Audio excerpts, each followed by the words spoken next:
ایک کالا کوا، ایک فریبی بھیڑیا، ایک مکار گیدڑ، تینوں ایک جنگل میں رہتے تھے۔ اس جنگل کا ایک راجا شیر تھا، وہ اس کی خدمت میں رہتے تھے۔ اتفاق کی بات یہ ہے کہ ادھر سے ایک قافلہ گزرا۔ قافلے کا ایک اونٹ یہاں آ کر بیمار پڑ گیا۔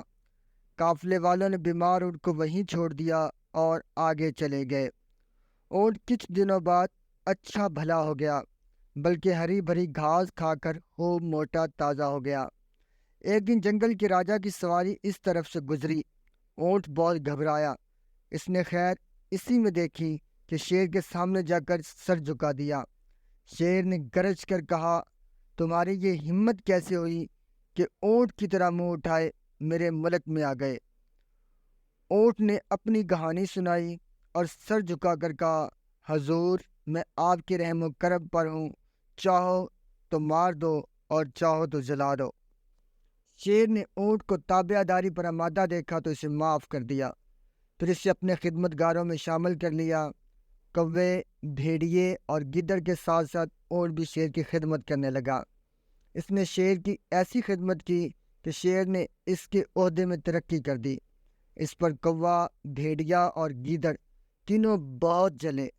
انہیں ڈر ہو گیا کہ کہیں یہ اونٹ ترقی کرتے کرتے ان سے آگے نہ بڑھ جائے، بس اس کی جان کے بیری ہو گئے۔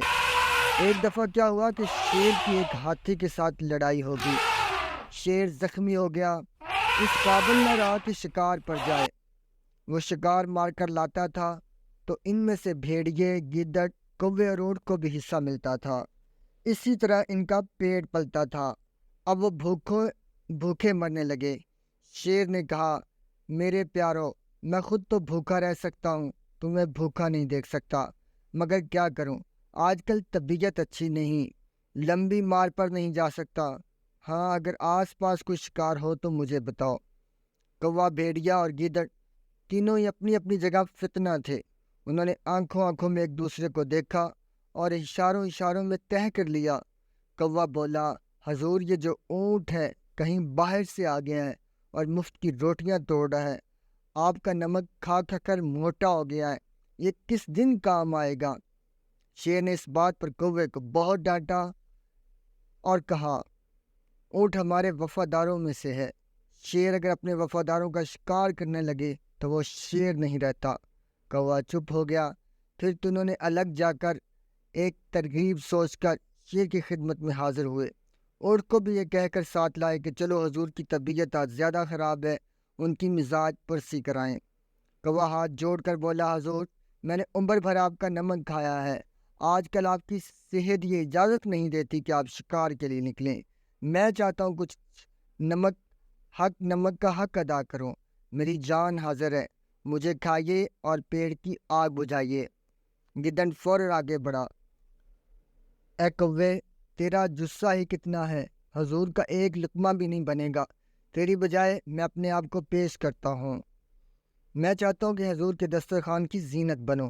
اب بھیڑیا آگے بڑھا، اے گیدڑ، تو نے اپنے آپ کو بہت تند و توش والا سمجھتا ہے، تو کیا، تجھے کھا کر حضور کا کون سا پیٹ بھر جائے گا؟ البتہ مجھ میں اتنا گوشت ہے کہ حضور کے ساتھ ساتھ حضور کے نمکخواروں کو بھی، ان کے بھی پیٹ کی آگ بجھ سکتی ہے۔ کوا بولا، یہ تو ٹھیک ہے، تجھ میں گوشت اچھا خاصا ہے، مگر تیرا گوشت صحت کے لیے مضر ہے، حضور کی طبیعت آج کل اچھی نہیں، تیرا گوشت کھائیں گے تو طبیعت اور خراب ہو جائے گی۔ جب تینوں اپنی اپنی جگہ کہہ چکے تو اونٹ نے دل میں کہا، آخر میں بھی شیر کا نمک خوار ہوں، مجھے بھی اپنی وفاداری ثابت کرنی چاہیے۔ بڑھ کر کہا، حضور، میں حاضر ہوں، میں بڑا جانور ہوں اور میرا گوشت بھی ایسا ہے کہ بیمار بھی کھائے تو شفا یاب ہو جائے۔ شیر کے بولنے سے پہلے ہی کوا، گیدڑ اور بھیڑیا بول پڑے اور اونٹ کو شاباش دی، کہا، وفادار ہو تو ایسا ہو، اور تیرا گوشت اس بیماری میں بہت ہی مفید ہے۔ اونٹ بیچارہ منہ دیکھتا رہ گیا۔ کوا، گیدڑ اور بھیڑیا اس پر پل بڑھے، دم کے دم میں اس کی ٹکا بوٹی کر دی اور اونٹ کو کچھ ہی پل میں چیڑ پاڑ کر رکھ دیا، اور ایک ہی پل میں سارے اونٹ کو